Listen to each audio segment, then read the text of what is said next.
Hey everybody, um, this is Josh here, and this is the first lesson in the Introduction to Symbolic Logic class that I am going to be teaching you. Um, Today I basically just want to introduce the subject. I want to explain to you what logic is and give you some important vocabulary that we're going to be using for the rest of this course, and that it's going to be pretty important for you to know. So, the first thing that I want you to understand is what logic is. Logic is the formal study of the validity of deductive arguments. Now, in order to understand that definition, first you have to understand what an argument is, and then you need to understand what validity is, and then you need to understand what deduction is. And so I'm going to explain each of those things, and hopefully after I do, you'll have a clearer idea of what this course will be about.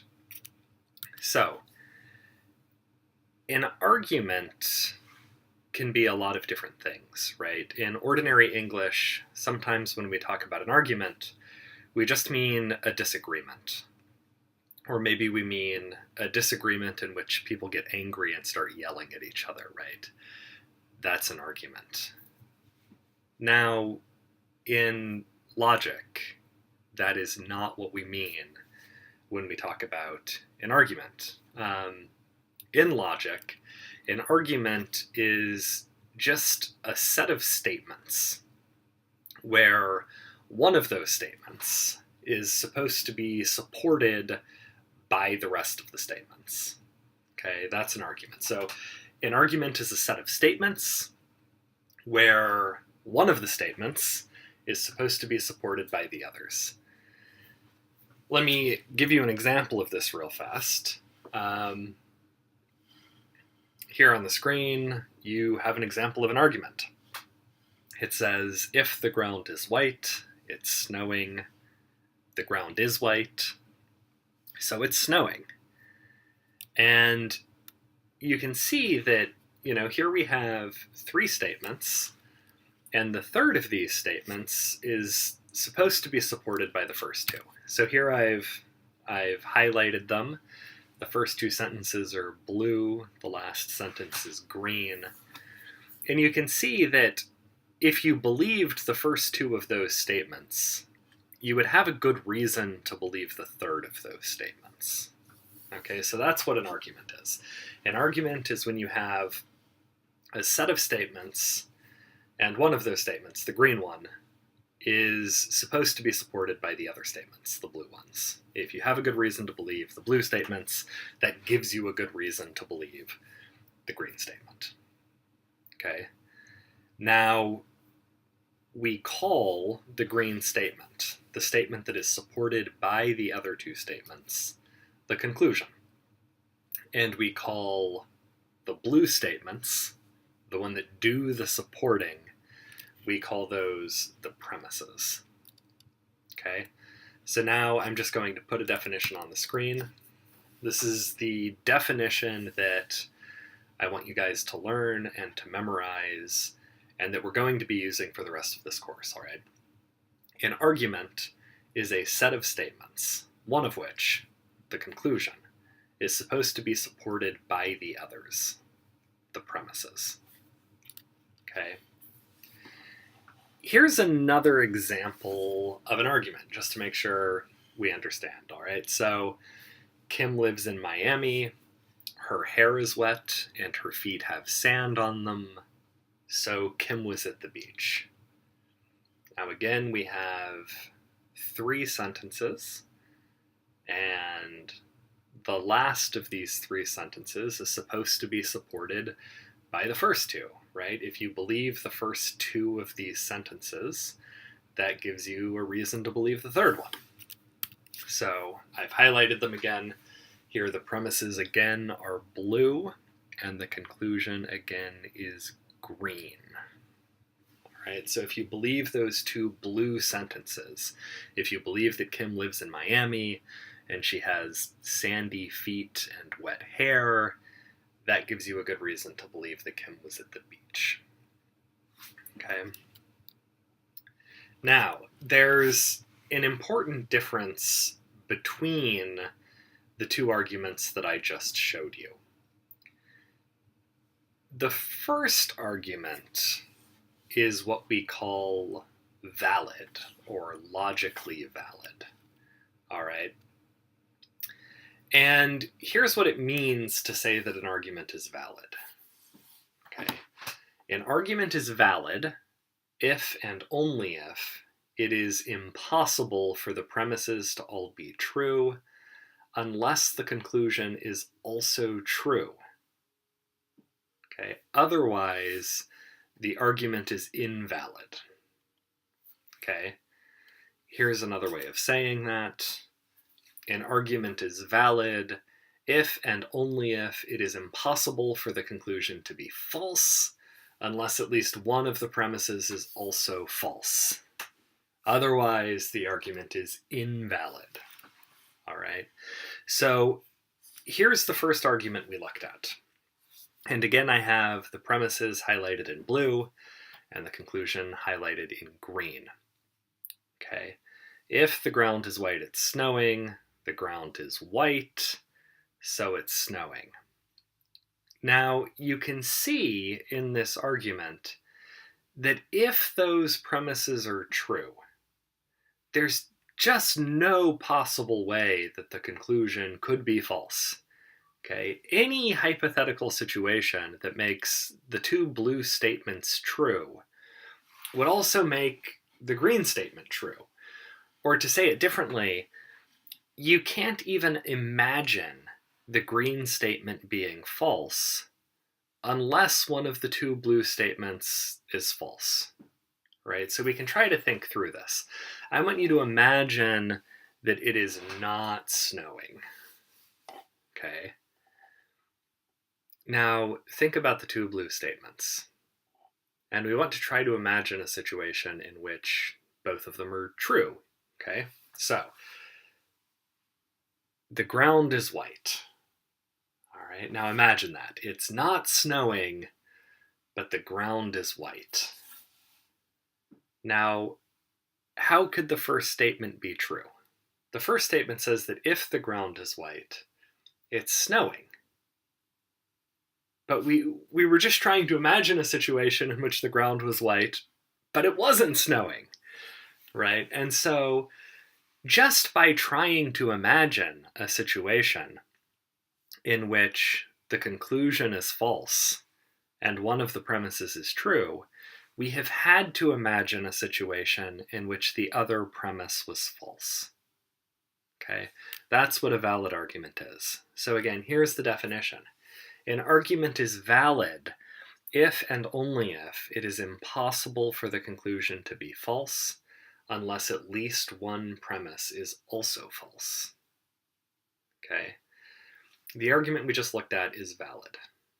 Any way at all of imagining that the conclusion is false is a way of imagining that at least one of the premises is false. Okay? Now, when an argument is supposed to be valid, we say that it is a deductive argument. Okay? An argument that is supposed to be valid is deductive. When an argument is not even supposed to be valid, we say that it is inductive. All right, now, the word inductive means a lot of different things, and we're not going to talk about all of the different things it means in this course. Right now, this is the definition we're going to be using, all right? An inductive argument is just an argument that is not deductive. It is an argument that is not supposed to be valid. And here's an example. This is the other argument I gave you before. Okay? Kim lives in Miami, her hair is wet and her feet have sand on them, so Kim was at the beach. Now, in this argument, it's easy to think of a situation in which the conclusion is false, but the premises are both true. Okay, so let's pretend that Kim was not at the beach, but that she just took a shower, and as soon as she got out of the shower, she started playing with sand in her yard. Now, in that situation, maybe Kim does live in Miami, and her hair is wet because she just got out of the shower, and her feet have sand on them because she was just playing with sand in her yard. But Kim was not at the beach. So it's possible in this situation for both of the premises to be true, even though the conclusion is not true. And so this argument is not valid. But, it's not really supposed to be. Even though this argument isn't valid, the premises still give you some reason to believe that the conclusion is true, right? If the premises are both true, that makes the conclusion more likely to be true, or more probable to be true, or it makes it more plausible that the conclusion is true. All right? That is an inductive argument. In an inductive argument, the premises support the conclusion. They give you a reason to think that it's likely or plausible. But even if the premises are true, it's still possible for the conclusion to be false. Now, when an argument is valid, we say that its premises entail its conclusion. Okay? Whenever an argument is valid, its premises entail its conclusion. That's another way of saying the exact same thing. All right? So, if one statement entails another statement, that means that it's impossible for the first statement to be true unless the second statement is also true. Okay? So, keeping all of that in mind, this is the definition of logic that I gave you a little bit ago. I told you that logic is the formal study of the validity of deductive arguments. Okay? And now I've told you what validity means, and I've told you what a deductive argument is. So this is logic. Logic is the study of under what circumstances the premises of an argument cannot possibly be true unless the conclusion is also true. And here's another way of saying that exact same thing.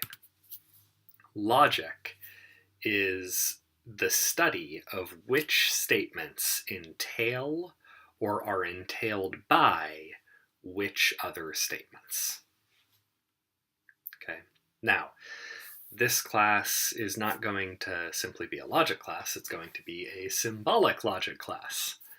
And so we're going to study this in a way that's very similar to the way that we study mathematics, right? We're actually going to use symbols instead of ordinary language to talk about arguments. And this is the first symbol that you need to know. It means therefore. So, suppose gamma is the set of premises in an argument, and that the letter P represents the conclusion in that argument. Then this is how you write down the argument. You write down gamma, then 3 dots, and then the letter P. So, the letter P here is it's a variable, just like in mathematics. It can stand for any statement at all. Okay? The 3 dots mean therefore, and gamma is actually it's a Greek letter, and it's just any set of statements. All right, so I'm not really sure why we do this, but for some reason we usually use, lowercase letters written in italics to represent statements, and then we usually use big Greek letters to represent sets of statements. Gamma is a Greek letter. All right. So this is how you symbolize an argument. Okay, if gamma is the set of premises and P is the conclusion, you write down gamma, then 3 dots, and then a P. And if this argument is valid, then gamma entails P. And this is how we write that down. So if gamma, therefore P, is a valid argument, then the premises of the argument entail the conclusion. And so what we write down is gamma, and then this is called a double turnstile. You can see it's a vertical line with two horizontal lines right next to it. Okay, so gamma double turnstile P, and that just says gamma entails P. In other words, gamma therefore P is a valid argument. Now, when we are talking about deductive arguments, there are two different ways that a deductive argument can fail. There's two different ways that, even though you have a deductive argument, the premises don't do a good job of supporting the conclusion. And here's what they are. The first way is that the argument can have a premise that's actually false. It can have a premise that says something that's not true. And the second way is that even though the argument is deductive, even though it's supposed to be valid, it's not actually valid. So let me just give you one example that illustrates this. So here we have an argument. And you can see, again, I have highlighted the premises, I've made them blue, and I've made the conclusion green. And here's what it says. If I have a pet, I have a fish. I have a fish, therefore I have a pet. Now, there's actually two completely different and unrelated problems with this argument. The first problem is that the premises of this argument are not true. I don't have a fish. And so this argument actually contains a false premise. The second premise is false because it says I have a fish, but I do not. Okay. Because the premise is false, the conclusion of this argument is not adequately supported by the premises. Okay. But there's a second problem.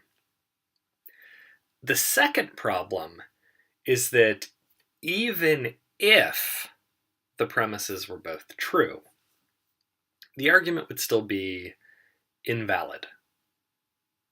Okay, so here's why. I'm going to describe a situation in which the conclusion of the argument is false, but both of the premises are true. Okay, imagine that I have a pet. Imagine that I do not have a pet. I have no pets. But I love pet goldfish. Okay? If I were going to have a pet, I would choose to have a goldfish. I don't have one. But if I had a pet, a goldfish is what it would be. And now I want you to imagine that I do have a fish, but it is not a pet goldfish. The fish that I have is a catfish, and it's in my freezer, and I'm planning on cooking it for dinner tonight. Okay, now in that situation, it's true that if I had a pet, it would be a fish. And it's also true that I do have a fish, but it is not true that I have a pet.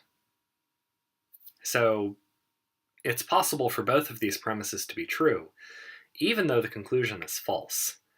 And that means that this argument is invalid. Okay? So this argument, it fails for two different reasons. The first reason that it fails is that the second premise is untrue. The second reason that it fails is that even if the premises were true, the conclusion might still be false. Now, it's important to realize that this is a deductive argument. This is not an inductive argument. An inductive argument, remember, is an argument that is supposed to make the conclusion seem probable or likely, even though the premises don't guarantee that the conclusion is true.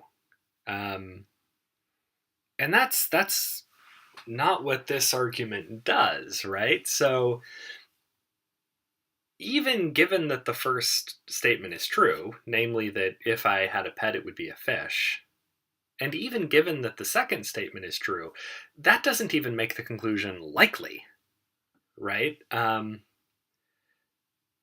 There's 1,000 different ways I might have a fish. I might have a fish to eat, or I might have a fish that I'm planning on giving to a friend. Maybe it's true that if I had a pet, I would have a fish, even though I hate pets.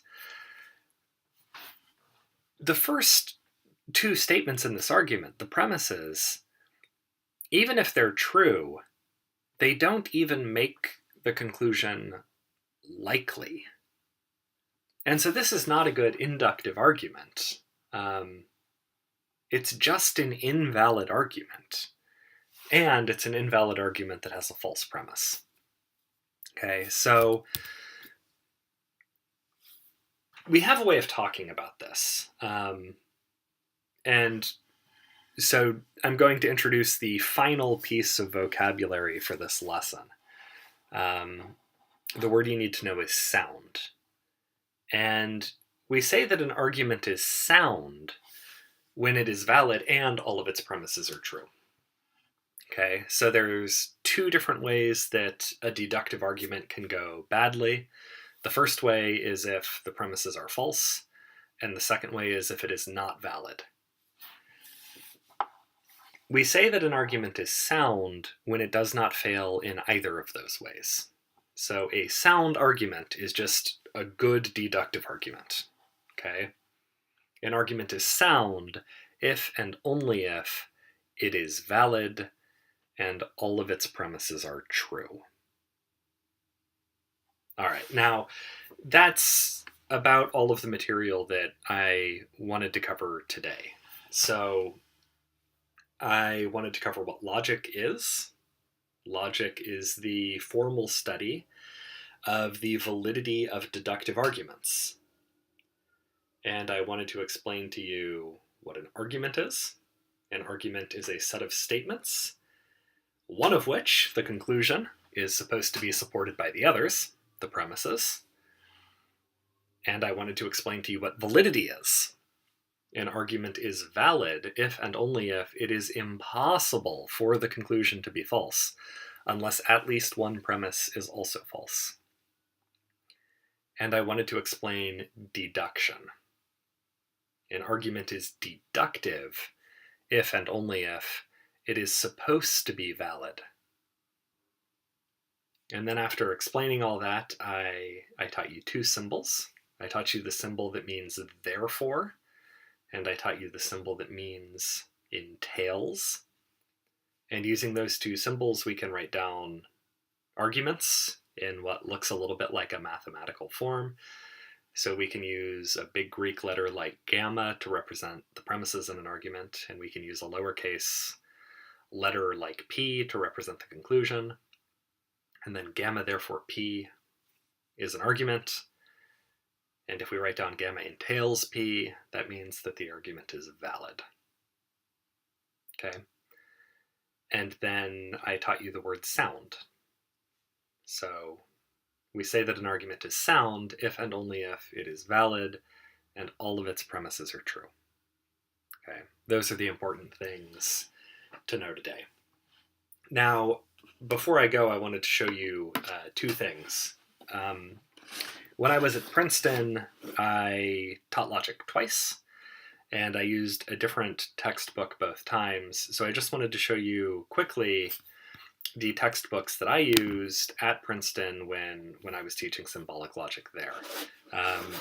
The first one is called Deductive Logic. Okay, and this is by a man named Warren Goldfarb. You can get this book very inexpensively. It's published by Hackett, and it covers much of the same material that we're going to be covering in this course. The second book that I used is this one. It is called Formal Logic, Its Scope and Limits. And this is the 4th edition of that book. It's originally by Richard Jeffrey, but John Burgess edited it and revised it, and the 4th edition is much better than the previous editions. This book is also published by Hackett, and it is also very inexpensive, and it also covers many of the same things that we're going to be covering in this course. Now, I should tell you that I love this book, and I do not love this book. All right. Goldfarb's book, Deductive Logic, goes into a lot of detail about some subjects that I don't think are useful unless you have a serious interest in studying philosophy.